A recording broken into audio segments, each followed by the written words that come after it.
Thank you, Stuart. Nice to have you with us. Can you hear me right now? Yes, I can. Thank you very much. Great, great.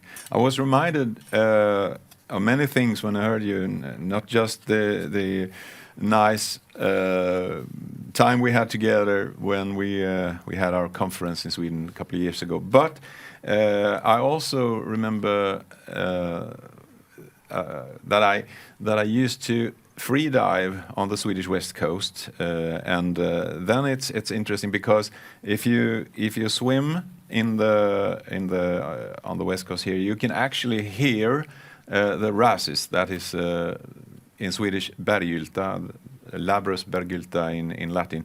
Fish, you can really actually hear them crushing clams and snails on a long distance, and you hear the sound, and then you can just look for a while, and then you will find them. So I didn't know that these mechanisms was the reason, but now I know. So it was very great. We have some questions for you, and I'd like to start with one, and it's a little theological question, because it has to do with the fact that the Bible is very clear that when God created the animal world, there were no predators, because it's clearly written that in the beginning all animals and man had a vegetable diet.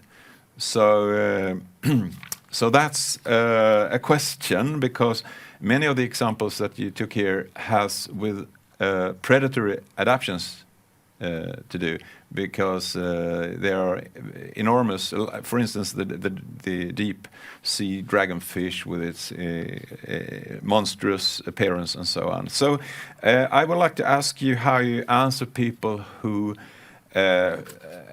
see this as a challenge to the creationist view, the fact that death wasn't there from the beginning, and these animals seem to contradict that. What's your view on this? Yeah, this is a really interesting and important question. As you say, there has definitely been a change. The Bible explains that thorns and thistles came in at the fall, so the Bible actually gives an illustration of that change. And I think we can be clear, before the fall of Adam and Eve, there was no predator-prey relationship.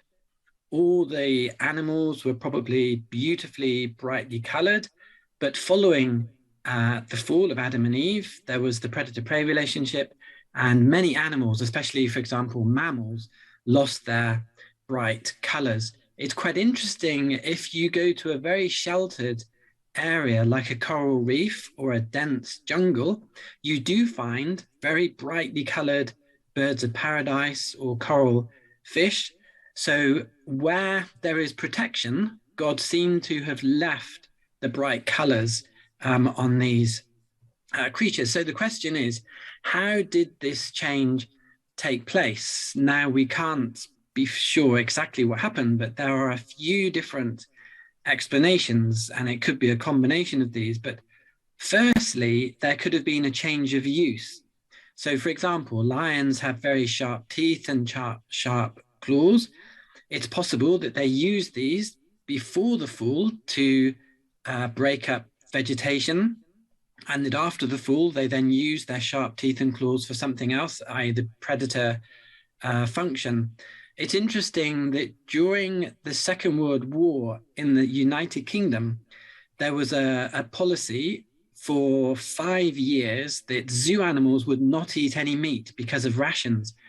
And it was reported that vets were surprised how healthy the animals were. Just these lions were very happy for 5 years to eat vegetation, which could be some evidence that, yeah, lions would be fine using their teeth and claws for vegetation.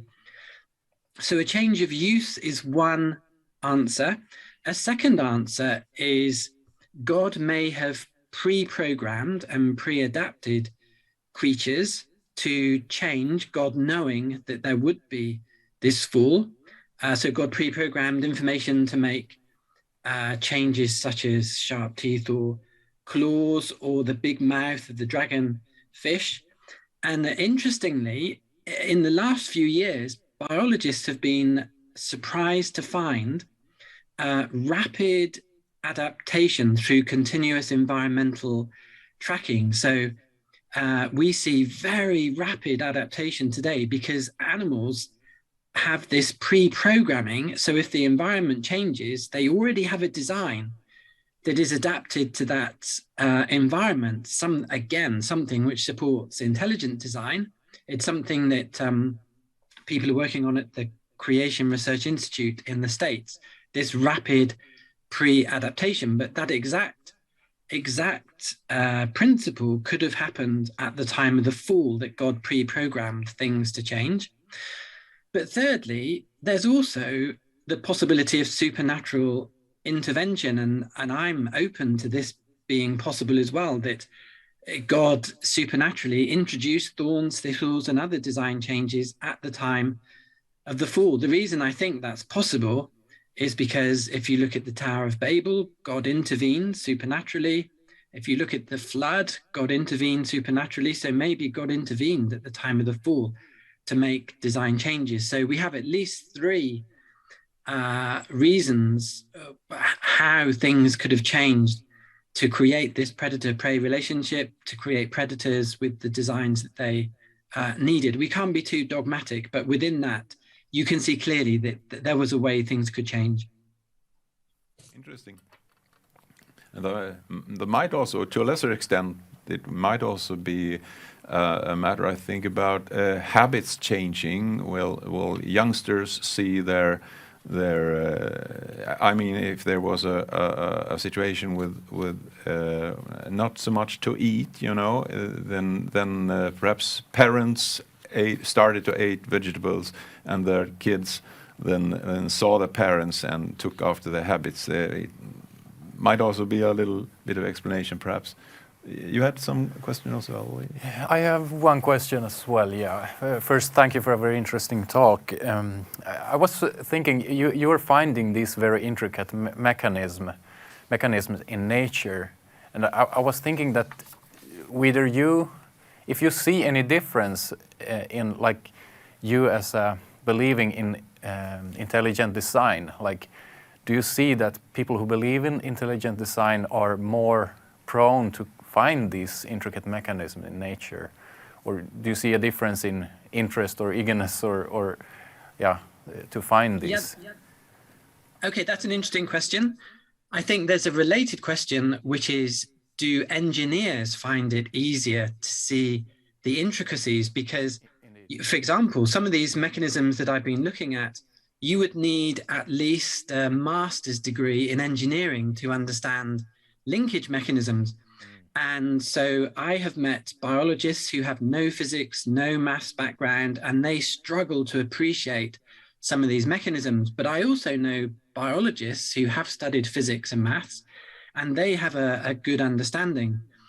So what I have experienced is that when you have very complex joints like these fish jaws, but also the human knee joint, ankle joint, wrist joint, these are examples of very complex mechanisms.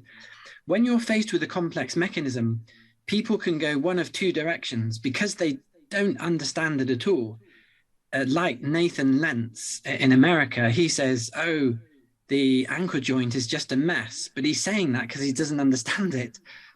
But if you're an engineer, you can see that there is actually a lot of order and a real reason behind this complex design.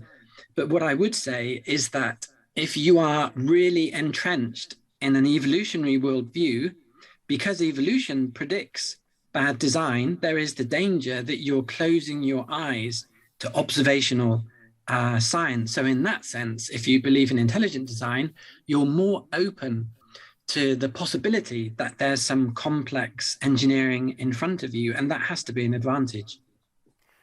Okay, right. So at least we can conclude that based on what you're primed with and what you're looking for, that affects a lot what you actually find, right? Yeah, definitely. Yeah. Thank you very much, Stuart. It's been great to hear you and see you, and we have to go further on with the next speaker, and let's hear you more later tonight. Looking forward to that as well. Thank you.